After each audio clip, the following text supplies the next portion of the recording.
Hello children, welcome back in our English class. It is our chapter 2nd, The Little Red Kite. Answer की part 1.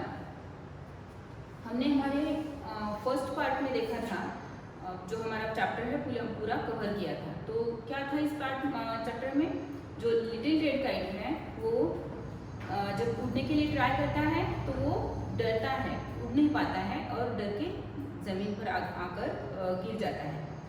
तो जब वो second time try करता है तो खुद को पुश करते हुए जब वो ट्राई करता है उड़ने के लिए तो वो उड़ता है, बहुत ऊंचाई पर उड़ता है. जब बाकी के काइट्स जितनी हाइट पर है उतनी हाइट पर जाकर वो पहुंच जाता है तब वो बहुत ज़्यादा एक्साइटेड हो जाता है. तो इससे हमें क्या सीखने को मिलता है कि जब हम फर्स्ट अटेम्प्ट करते हैं और उसमें हमें सक्सेस नहीं मिलती है तो हमें ऐसे ही निराश होकर नहीं बैठना चाहिए. अगेन एंड अगेन ट्राई करते रहना चाहिए और अगर हम ट्राई करेंगे तो ही हम कुछ सीख पाएंगे, सक्सेस हासिल कर पाएंगे, है ना. तो इस टॉपिक से हमें यही सीख मिलती है कि try again and again. Read and understand. Question A, tick the correct answer. First, it was a perfect day for flying kites because options are A, Harry was in the park, B, it was a cloudy day, and C, it was a clear and breezy day.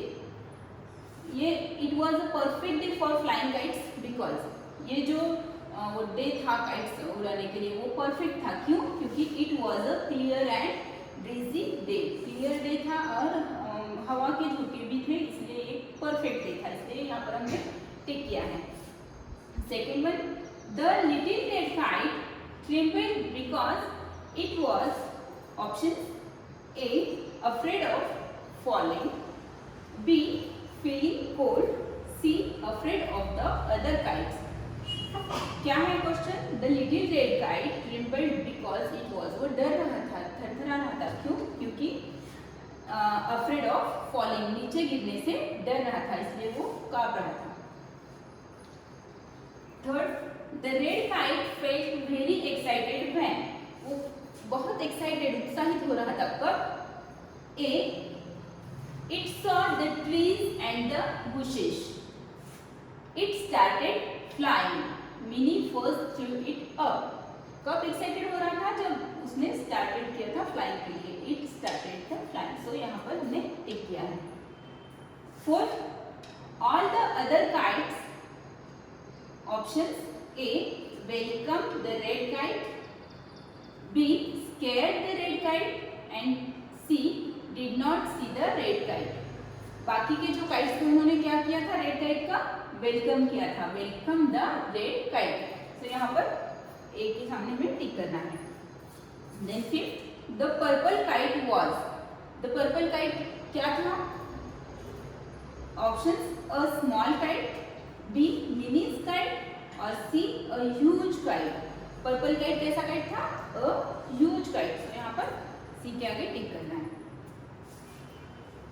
Question B, answer these questions. First one, how were Hari and Ravi's kites different? हरी और रवि के kites दोनों different किस तरह से थे? Ravi's kite was big, green and yellow one. Ravi की kite कैसी थी? बिग यानी बड़ी थी और ग्रीन और येलो कलर की थी. Hari's kite on the other hand was a little red kite.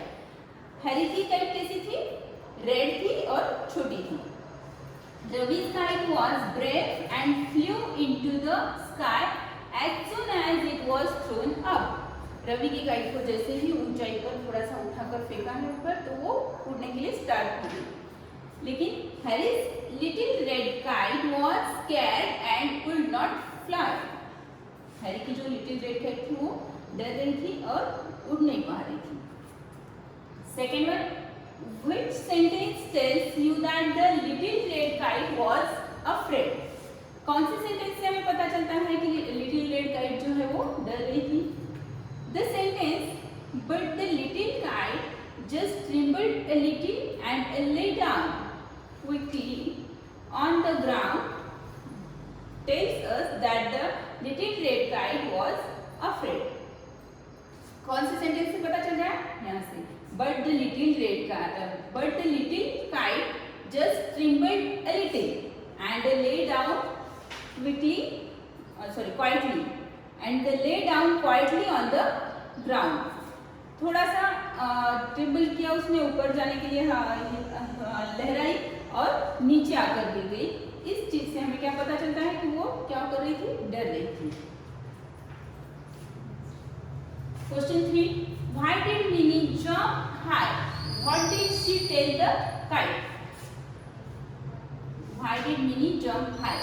Mini ने हाई जंप क्यों किया और वो काइट से क्या कह रही थी? Mini asked the kite to try high when she threw it up. जब वो काइट को ऊपर उठाएगी, फेंकेगी, तो काइट को ट्राई करने के लिए वो कहा है मिनी ने हार्ड ट्राई करने के लिए. She jumped high so that the breeze would lift the little kite. उसने बहुत ऊंचाई पर जंप की क्योंकि जिससे कि हवा के झोंके के साथ वो उड़ सके. Little kite up into the sky and it would be easier for it to fly. मतलब जब वो हवा में ऊंचाई पर उड़कर काइट फेंकेगी तो वो इजी हो जाएगा काइट के लिए उड़ान लेने के लिए. Fourth one, how did the kite feel when it started flying? जब काइट ने फ्लाई करने के लिए स्टार्ट किया तो उसे कैसे फील हो रहा था? The kite felt very excited when it started flying. वो बहुत उत्साहित हो रहा था जब उसने फ्लाई करने के लिए स्टार्ट किया था. Fifth, why did Ravi's kite call the purple kite a monster? Ravi की काइट जो है पर्पल काइट को मॉन्स्टर क्यों कह रही थी? Ravi's kite called the purple kite a monster because it was big and could hurt the smaller kite. Because it was big. जो purple kite था वो बहुत बड़ा था और वो दूसरे काइट्स को हर्ट कर सकता था. Question C. Discuss in class. First, what kind of a day is good for flying kites? किस तरह का दिन जो है काइट उड़ाने के लिए अच्छा होता है? A clear breezy day is good for flying kites. Clear day और ब्रीजी यानी कि थोड़ी सी हवा अगर होती है तो ऐसे डे में काइट उड़ाना बहुत अच्छा मतलब इजीली उड़ा सकते हैं. Second, why did the little red kite not want to fly at first? First try में रेड काइट क्यों नहीं उड़ रहा था? उसे क्यों नहीं लग रहा था कि वो उड़े? The little red kite did not want to fly at first because it was afraid that it might fall on a sharp branch or cruel thorn and get hurt. उसे क्या लग रहा था कि वो उड़ नहीं पाएगा, वो नीचे गिर सकता है, जो शार्प ब्रांचेस है उनके ऊपर या जो क्रूएल थॉर्न है यानी कांटे हैं तो उनके ऊपर गिर सकता है और वो जख्मी हो सकता है. ऐसे सोचकर वो उड़ नहीं पा रहा था. Word wise question D. Find words from the story that mean the opposite of these words. Opposite words. यहाँ क्या लिखना है? ये स्टोरी में जो वर्ड्स आए हैं वो वही यहाँ पर opposite words यहाँ पर हमें लिखने हैं. First, rise. rise यानी उठना, ऊपर उठना, ऊंचाई पर जाना. तो इसका अपोजिट वर्ड है fall. rise, fall. Second, blunt.